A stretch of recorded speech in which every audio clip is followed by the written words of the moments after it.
अन्यथा हम लड़ाई लड़ने के लिए तैयार हैं। दबाव किसका? दबाव किसका होगा? वही जिनको दिक्कत होती है। पहला दावेदार है बिना पीडीए का, मतलब उन्हीं को दिक्कत है। अखिलेश यादव को दिक्कत है, समाजवादी पार्टी को दिक्कत है।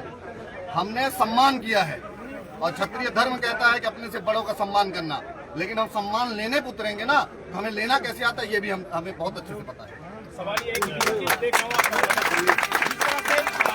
प्रकरण चल रहा है, कई राजनीतिक लोग भी जो है लगातार पीछे से सपोर्ट इंटरनली जो है सपोर्ट करके बयानबाजी कर रहे थे कि जातिवादी इस पूरे मामले को दिया जा रहा है। देखिए, जातिवाद का कीड़ा उनको है जिनके बाप दादाओं ने बिना लड़ाई लड़े आजादी पाया। हमें जातिवाद का कीड़ा नहीं है। अगर जातिवाद का कीड़ा होता तो 500 रजवाड़े, 1.25 लाख जमींदारी और 3.5 लाख तालुकेदारी और 57 लाख एकड़ जमीन इस देश में हम दान नहीं देते। हमने समतामूलक समाज की स्थापना के लिए अपनी जमीनें, अपने गढ़, अपने किले दान किया है।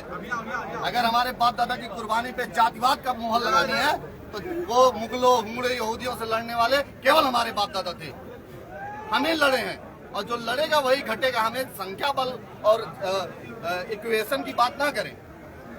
क्षत्रिय तब भी उतना था, आज भी उतने हैं। और क्षत्रिय तब भी मुगलों, हुमड़ों, यहूदियों से लड़ रहा था, आज भी ऐसे देश के गद्दारों के खिलाफ हम लोग लड़ रहे हैं। हम तो कभी नहीं चिल्लाते हैं, हम तो कभी सीना नहीं पीटते हैं, हमारे साथ ये हो गया, हमारे साथ ये हो गया।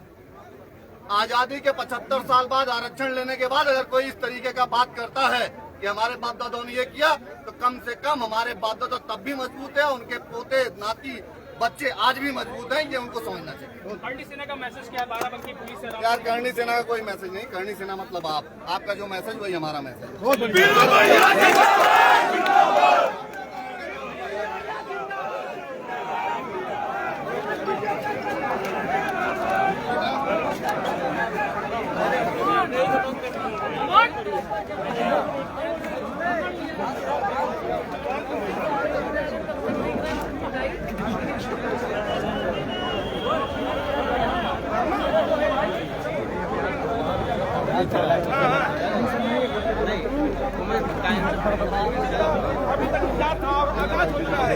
इनकी गरज राम सनेही घाट में नहीं, प्रदेश में नहीं, देश नहीं, इनकी गरज विदेशों में गरजती है। तो शासन प्रशासन के लोग कान खोल कर सुन ले। ये वो हैसियत है, वो शख्सियत है, सभी वर्गों के लिए लड़ाई लड़ते हैं। वीर प्रताप सिंह वीरू भैया जी हमारे साथ मौजूद है।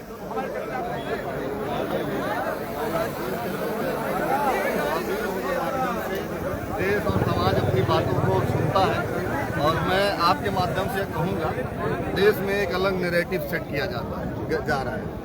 देश, जात, धर्म, मत, मजहब को जोड़ के हिंदुस्तान की परंपरा बनी है। तो कुछ राजनीतिक लोग और राजनीतिक पार्टियां देश के आज़ादी के 75 साल बाद आज भी उनके अंदर वही गुलामी का कीड़ा घुसा हुआ है। जो जिनके लोगों ने देश तोड़ा था, आज वही देश तोड़ने का काम कर रहे हैं। तो उनका भी इलाज की आवश्यकता है। ये देश सभी जात, धर्म, मत, मजहब, सभी जातियों का है।